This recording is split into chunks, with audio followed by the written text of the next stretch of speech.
That's the first thing we've seen close to a smile since he got here. And I get it. We're finally seeing the fruits of the labor. You finally get a decent kit. Finally can probably get a homemade meal from your missus because like you've been up and down. It's probably been hella delivery nights. And I must admit, yeah, I know I'm nitpicking, but I've always said this about signings. This annoys me, not with anything to do with Gyökeres, but this clearly ain't the paper. The pen is not touching the paper. Like, I get why they do it. It's just a pet peeve when I see people sign for clubs. I don't know why. I'm being grumpy for no reason. How would you describe your goal scoring technique? Gyökeres has said very good, which Victor VG14, it could stand for very good. Hat-trick hero or last minute winner? Hat-trick hero. All about the goals, man. All about the goals. I can't wait to score goals in Arsenal colours, man. Like, if that doesn't warm your heart, what does? I always want to score, to be part of this club and to score in this kit and with this badge in front of all the supporters. I can't wait. It'll be an amazing feeling. I started here in England. It feels like a long time ago. I think I've improved a lot since then. Now I want to prove myself for real and perform together with the team. And do you know one thing that gets me with Gyökeres? I couldn't tell you the game, but I think they played in the Champions League and there's this reporter and the woman asks him like something along the lines of he said something about, does Europe know you now? And he's like, they don't.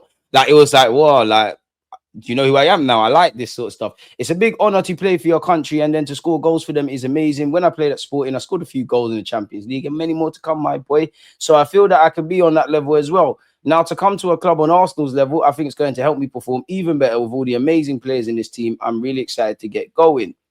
And he said, I just felt that it was the right club for me. What I heard from Mikel and Andrea when I was working with them and just what I've seen in the past years, how they've been playing football. When I was playing against Arsenal last season, pardon me, I could really feel it was a very strong team and very difficult to play against. That made me choose Arsenal. And of course, all the history the club has and the massive fan base. It's been amazing to see all the support that they've already given me. Before I even arrived, that's what it's all about. It's going to be very nice to see them in the stadiums as well. And you know what? We're going to probably see a better Gabriel Magalhaes and Saliba and Gyökeres because we've got one of the best strikers in the league playing against two of the best defenders and vice versa.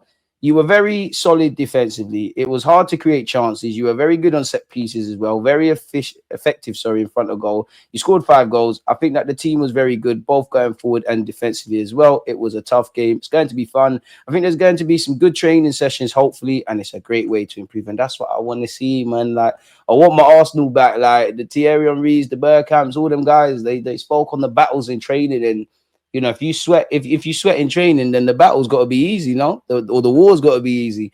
When the striker plans accelerated this summer, according to Miguel Delaney, Arsenal had one fixed line: don't go above 65 million. What? And this is why I like being here with you lot. What did we say? What did I say? I said just from you lot said no, you're bugging out. I said just from what we read, and when you read between the lines, it's like we had 65, maybe at a push 70 million to play with for a forward. So when certain people in Leipzig are acting, here we have it. One reason for this is because the Cronkies are insistent on financial sustainability and don't want to be close to PSR. This can frustrate Arteta. It can't frustrate you. You're on 50 mil a year. You signed a new deal. You believe regardless of that, you can achieve what you want to achieve. And we've been flirting with it, people.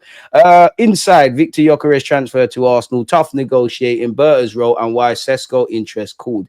When the white smoke emerged from Arsenal's transfer conclave, I don't know what that means, but it spelled out the name Viktor Gyokeres. Heading into the window, Arteta and sporting director Andrea Berta saw the 9 position as the North London club's most critical piece of business. And you think this guy ain't starting?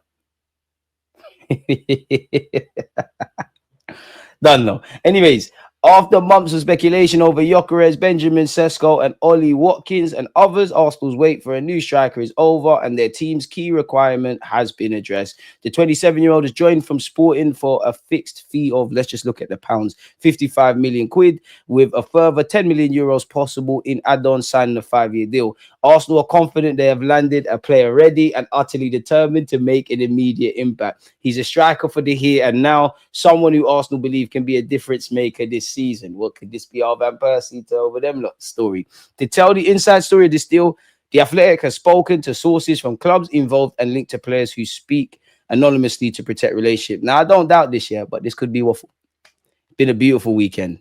Been a beautiful weekend. A man said conclave means bonder. Calm down, man. It's the Lord's day. Like, It's 11:23. Calm down. You're gonna get some. Take a touch, lad. Take a touch, man. You're gonna get some, lad. Relax, lad. A year ago, few foresaw this outcome. Before Berta's appointment in March, boy, this is what we wanted. Gyokeres was not someone who featured prominently on Arsenal's recruitment list. Given his goal score, that doesn't mean he wasn't on it to some degree. Given his goal-scoring feats for Sporting, the now 26-cap Swede international was on their radar. When assessed by Berta's predecessor Edu and his recruitment staff, Gyokeres was profiled as a second-tier player. This is why you got left, Edu. This is why you're gone. You don't know what you're on about. Don't know what you're on about. One who could be complementary to Kai Havertz, but is not necessarily an upgrade over the German.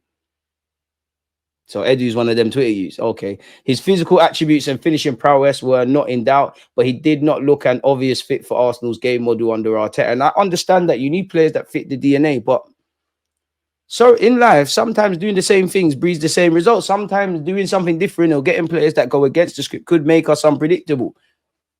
The preferred target at the stage was Sesko, a deal Arsenal had explored in the summer of 2024. You know what they say in life? Everything happens for a reason. Everything happens for a reason, people, and plan to return this year.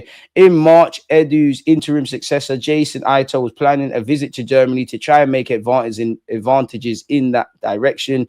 It appeared Arsenal was set for the summer of Sesko. Then at the end of the month, Berta was appointed and the dynamic changed. Ito's Germany trip was shelved. The Gyokeres name came firmly into contention. Come on, Berta, bully up all of this. Berta the bully, I'm here for this, man. Stop all this. Let's go back to what football's meant to be about now.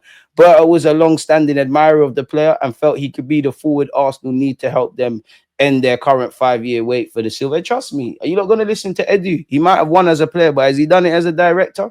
You see what I've done in Atletico Madrid. This is what we need. Personal preferences were set to one side as Arsenal, with the support of their owners, decided to explore the parameters of both deals. That way, their merits could be discussed and debated from an informed perspective.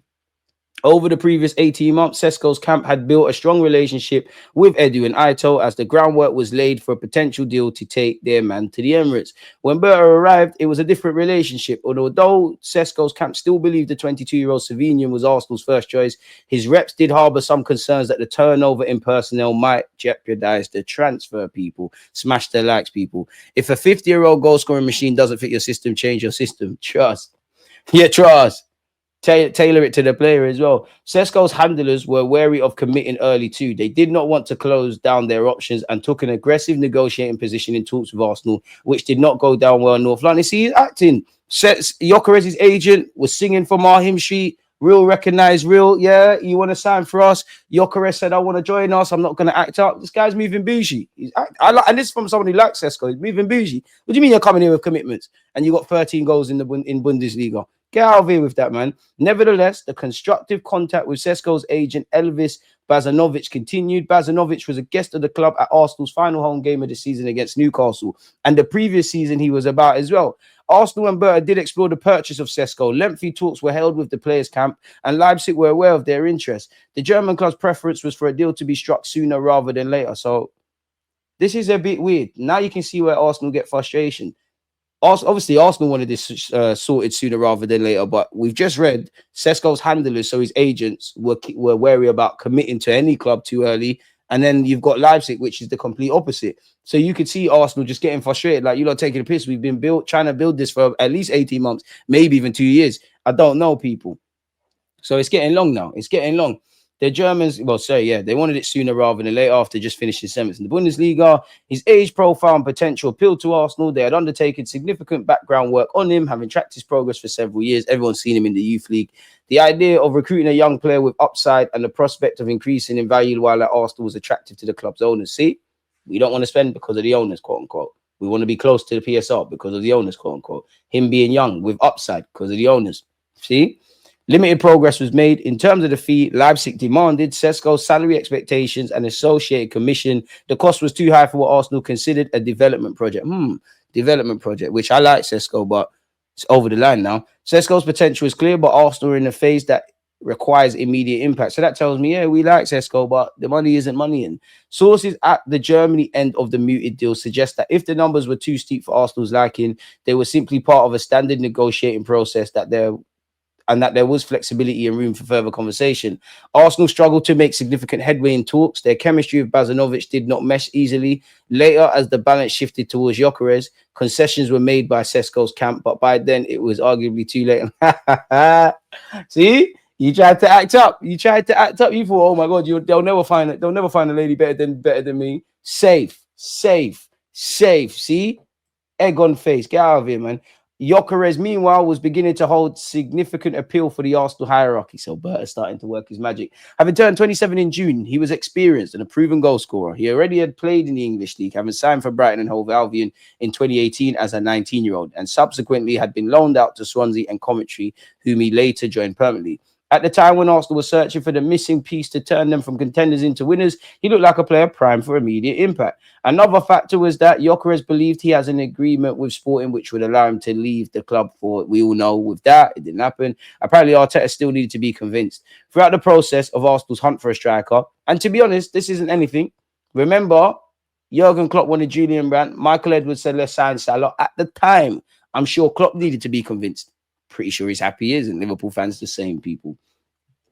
His admiration for Isak has been consistent, but once he had helped Newcastle qualify for next season's Champions League, Arsenal felt that signing would be beyond them. By the time Isak made it clear he wanted to leave Newcastle in late July, Arsenal had committed to alternative plans. Naturally, in January, Arteta had been fully behind Arsenal's pursuit of Watkins, but ultimately the club were not prepared to meet Aston Villa's 60 million asking price. At the start of the summer, Arteta appeared to have a slight preference for Sesko. Slight preference.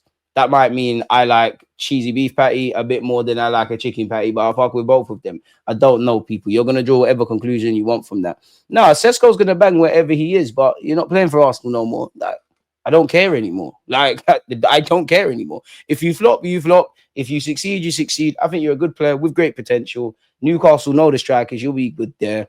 Who knows? Liverpool, someone else probably, let him develop there for a few years and then they'll buy him. Sesko's also got good mentality, if I'm honest, people. So, yeah, we heard that. Obviously, Sesko's only just turned 22. What else, people? Ultimately, however, the Spaniard came to agreeing on targeting Gyokeres when weighing up the various criteria under consideration. Manager and the club were aligned that this was the best deal for Arsenal. It suited the club, of course, to have the names of both Sesko and Gyokeres so prominently in public discourse. It granted them leverage in talks. Arsenal understanding was that both players wanted to join them and that ultimately they would land one of the two when the terms were right for the club. Imagine we got both. Now we wake up, which we at least got Gyokeres. As the weeks went by, however, a move for Sesko began to look less and less likely. Arsenal noted they appeared to be the only club actively pursuing him, while Gyokeres had other suitors, including Man United. I know if not getting your own former players is crazy. Those two weren't the only two players given consideration this summer. Watkins was discussed again, although Arsenal had the same reservations over age and fee. Atletico Madrid's Julian Alvarez was also discussed. That's dream chasing, as we know. But it was Gyokeres on whom they were beginning to train their sights. Aside from his obvious quality as a goal scorer, it was simpler, more straightforward structure of a deal and a cheap one too. So cheaper, straightforward. Gyokeres is making the noises we need him to make. It's just making more sense than the Sesko thing. 1 minute, Leipzig want it dealt with sooner rather than later. Sesko's camp is acting. Sesko's camp is seeing we're not bluffing. We're actually on moving away. Now you're making concessions. Safe. In mid-June, Berta flew to the Spanish island of Mallorca for in-person talks with Sporting. It was a significant moment for all Arsenal's interest in Sesko. There had never been a summit as this. I mean, didn't we hear he also flew to Portugal? I'm yet to see that mentioned. Yeah. Sesko won't bang anywhere. He didn't bang in Bundesliga. What makes you think he'll bang in the EPL? He'll be just like Edin Dzeko. Edin Dzeko was great. But at the same time, you say that now. Where was Gyokeres at 22? The moment he wanted minimum release clause, I was done with Sesko. Go to Newcastle, Real, Barca, I don't care. Patty is Patty, Nash is Nash. Take a touch, lad. Take a touch. Take a touch, lad. And it is a beautiful weekend. Gyokeres has the arrogance the squad has been missing. Facts. Why don't they scout for young gems in the foreign league? I'm sure there are wonder kids in France or South America. I'd love that to be the case. When they start doing that, please let me know, because that is something we need to start tapping into.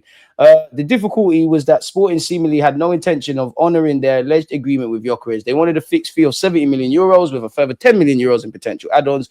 Although still at a 20 million euros discount on the release clause, this was higher than what the players' camp believed had been agreed. As June ticked into July, Arteta emphasised the urgency of the situation with pre-season around the corner. He wanted a centre forward They're challenging early in the Premier League fixture list gave the club further impetus to complete a deal as soon as possible. Agreeing personal terms with Gyokeres was relatively straightforward. Throughout the process, he showed a clear determination to move to Arsenal. They also found Hassan Sentikaya, his agent, straightforward and easy to deal with, which is direct contrast from Sesko's one. People, they were impressed that he and his client committed so thoroughly to Gyokeres joining Arsenal. It's unusual for a player of this caliber to refuse to entertain offers from other clubs, but the Swede was insistent it would be Arsenal and only Arsenal. Gyokeres' reps also handled much of the negotiating, with direct contact between the two clubs relatively limited. Throughout the process, Berta was ably supported by Arsenal's highly rated Director of Football Operations, James King, Arteta, and Arsenal's Chief Vice Chair, Tim Lewis. I mean, Cronky's bumchum, innit? Were also closely involved. And to be honest, they're going to be involved in all deals, as has been the case across the summer. There were direct talks at key moments, though. On the first weekend of July, Berta flew out for more face-to-face talks with Sporting. Negotiations were challenging. The Portuguese club were determined to maximize their return on the player they paid Coventry around 20 million euros for in 2023. Berta returned to the UK without a deal, but talks continued. Gyokeres had been given an extended summer break due to uncertainty over his future. He was expected to rejoin Sporting on the 11th of July, but instead communicated to the club's president he would not return. Gyokeres felt that they went back on their agreement, as we know. Eventually, a consensus was reached on the broad scope of a deal, a 63.5 million euros fixed fee with 10 million in add-ons. With those parameters established, Arsenal submitted their first formal bid. Agent Sentikaya also agreed to waive a 10% commission payment to facilitate the transfer. Even then, the deal was not done. Arsenal still had to negotiate the terms. Those add-ons with Sporting pushing for bonus payments they felt were more achievable. This dragged out the process more than a week. As the squad flew to Singapore to begin Arsenal's three-match Asia tour, Berta stayed behind to see the deal through. In the final stages of negotiating, Sporting fielded an inquiry from Man United. We heard even George Mendes try to get involved. But Gyokeres was not for turning. He was already fully committed to moving to the Emirates. The last part of the process dragged out as Sporting dug in. It was a frustrating process, one which left Berta, Gyokeres, and others greatly exercised. But finally, on Friday, July the 25th, a full agreement was reached. People briefed on the figures say 5 million euros of the add-ons will trigger at a set number of appearances, while there are further payments tied to Gyokeres' goals, involvements, and team qualifying for the Champions League. So Arsenal have their striker, and Arteta has their striker. Arsenal have landed a centre forward with a remarkable resume. His last two seasons have yielded 97 goals and 28 assists in 102 appearances. Arsenal see Gyokeres as a dynamic, dominant attacker, an aggressive runner, and direct ball carrier, which we need. They admire his movement and work rate both on and off the ball. Crucially, they also think he has the personality to handle the pressure and deliver match-winning moments. Gyokeres' confidence is underlined by his decision to take the number 14. Fuck if he looks like a natural fit. We got a Uta now, man, really. You would have seen Fulham are in advanced talks with Arsenal over a move to sign Reese Nelson. Discussions between the clubs centre on either a deal with an option to buy, which would include a significant fee, or a permanent transfer. If it was to be a loan, Arsenal would prefer an obligation to purchase at the conclusion. Berta, I know you got us. There's no dry loan. You either buy him permanently or you do a kind of modern day IOU where it's a loan with an obligation. Anything else, pack your bags, you're going Palace, man. You can be used in the Eze deal. An agreement between the teams is close, but it's not guaranteed, and the work still needs to be done for the proposed switch to materialize. The Athletic reported on June 10th that Fulham were interested in another move for Nelson after the 25-year-old spent last season at Craven Cottage. So it'd be nice, people. It's unfortunate that he had a hamstring knock. Again, we've obviously got Madueke now. We've got Gyokeres, so who cares? Apparently, attention will turn towards Eze now. Arsenal are ready to launch an fresh offensive to land Eze after closing in on a deal for Viktor Gyokeres. Let's just skip through and read what actually is said with Eze. Eze has been heavily linked. Arsenal appear to be the team most keen to land him, but are yet to submit an official bid for the player, as they have been preoccupied with securing Gyokeres. But now the North London club are preparing a 60 million approach for Eze, possibly spread over 3 installments. So isn't his release clause 67, 68 million? There's still 7 or 8 million that needs to be accounted for. Bloody hell. UFC's a madness. Sorry, people, but oh Lord, that can't be. Is that someone's eye? Oh my God, that looks like it hurts. But yeah, off topic. This is less than the midfielder's 67 million release clause, but it's understood that the club's boardrooms maintain good relations and will negotiate in good faith. A breath of fresh air for Arsenal, who have only now wrapped up their 2-month pursuit of Gyokeres. Eze is understood to favour a move to the Emirates, with many close to the situation, confident a transfer will go through in the coming weeks. If Arsenal are unwilling to part with a hefty sum of cash, there's a possibility that Reese Nelson could be included in the deal as a mate weight. Furthermore, Eze's signing does not hinge on this, so Nelson's irrelevant. Arsenal would prefer to sell one of their assets before splurging on the Palace star. So we want to sell before we can buy people. Bring him. Bring him. It's as simple as that. The contract renewal list Berta had when he walked in was obscene. When he wraps up Saka and Saliba, he needs to be commended properly for it. No matter how difficult agents can be, he has a creative solution to counteract it. Andrea Berta Hermes belt is real. Hey, big up hand of Arsenal, bro. Berta certified. Edu, you should have done the right thing and stepped away sooner, bro. My understanding, big up hand of Arsenal, is that there has been informal dialogue between Arsenal and Crystal Palace for the transfer of Eze very, very recently. The player is clear. Arsenal is my dream choice. His camp feel optimistic as things stand. Make sure your agent's on what Gyokeres' agent was on. Some sources have suggested the release clause is technical and requires it to be paid in a set time frame, 2 years. But these things are so confidential that one can't be entirely sure. Clubs prefer interested parties approach the selling club directly to discuss these things with honour and dignity to find an agreement, as opposed to unsettling a player. Eze loves Palace and will want it all handled properly, as has been. The Morgan Gibbs White is a case to be studied in this regard of what not to do. Them not down the road are scummy. They got Vinay as well. So we're seeing nonsense. There's a long way to go for this file to reveal itself properly. It's important to follow it step by step, but things seem positive as of today. There are some fantastic journalists reporting on it currently. Support them. Health permitting, I'll try my best to give updates when. Hand of Arsenal, on behalf of everyone, we hope your health is all right, and big up you for doing what you're doing. So yeah, people, we know we like Eze. We know we'd prefer to sell. We know Nelson could potentially be used in a deal. Fulham might have got wind of that and said, we want Nelson back. We're trying to get that done. We have covered this already, but Flamengo are advancing on a deal for Gabriel Jesus on a 1-year loan with an option to buy. After the player gave the green light to a return to Brazil, it is proposed that Jesus' salary is divided equally, 50% by Arsenal, 50% by Flamengo. 50% is better than 100%. We've seen rumours that Berta is trying to move him on.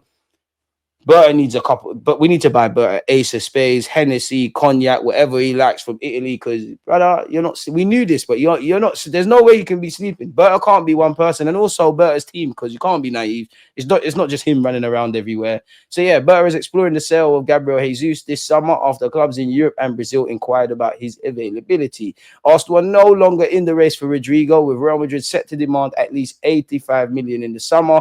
Arsenal don't want to hear offers for William Saliba. Not even 100 million euros bid would change their stance. Arsenal are aware his contract ends in 2027. I mean, we're obviously going to be aware of the fact that we need to renew him, but you mean to tell me a footballer that plays for Arsenal Football Club, Arsenal are not aware of when his contract runs out? It sounds good. It's not making sense. What's this? We skip past something. In recent weeks, contact has taken place between William Saliba's camp and Real Madrid, but they were told he's content at Arsenal. Content don't mean happy, though, and does not want to move before the World Cup. Arsenal remain confident the defender will sign a deal. Bro, sign a deal, man. Sign that. People close to Eze are still confident he'll be an Arsenal player this summer. The players can't believe Arsenal want to focus on outgoings first before going for him. Don't worry, it's going to get done, my boy. It's going to get done, man. We're going to move heaven and earth for this. So, yeah, Gabriel Jesus has been subject to fresh speculation inside the Gyokeres.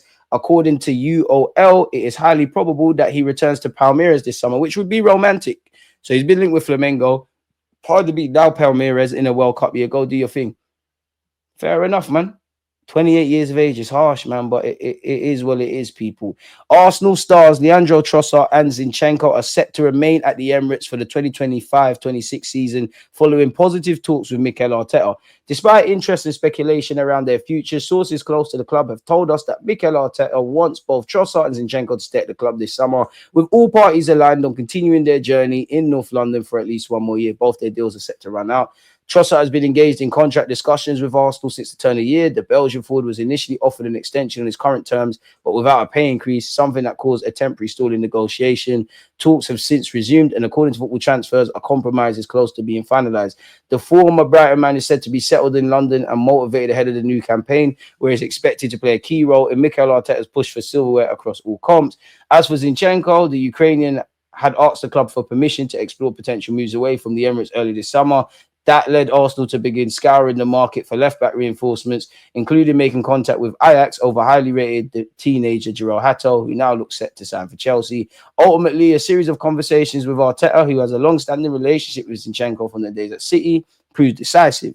The 27-year-old is now recommitted to Arsenal's project, and like Trossard, is fully focused on the season ahead, barring any change of heart from both players. Zinchenko's tactical versatility and Trossard's attacking flair will be vital assets. Squad players, the League Cup game is there for you, man. But yeah, they did Miles Lewis-Skelly dirty. I don't know why they're showing us your foot button, but yeah, he said Noni's my guy.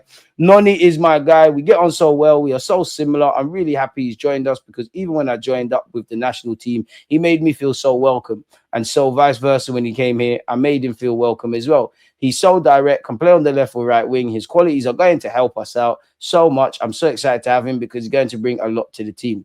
And then he said, people, I love it. The people are so nice. It's so clean here. I mean, London is completely dirty, so it's amazing. And you know what?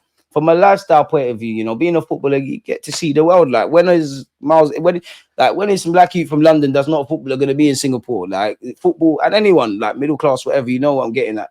It's nice to see life experiences and seeing different, like, I think this stuff enriches your mind, if I'm honest, people. So yeah, big up the Singaporeans and big up the Hong Kong ones, because we're going to see you lot soon.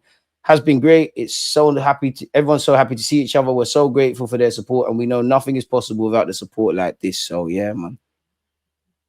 Now it's on to just get me Eze, man. Just get me Eze, man. Just get me Eze. Just get me Eze. True. Don't forget, people. 12 p.m. we start our watch along for Arsenal versus Newcastle.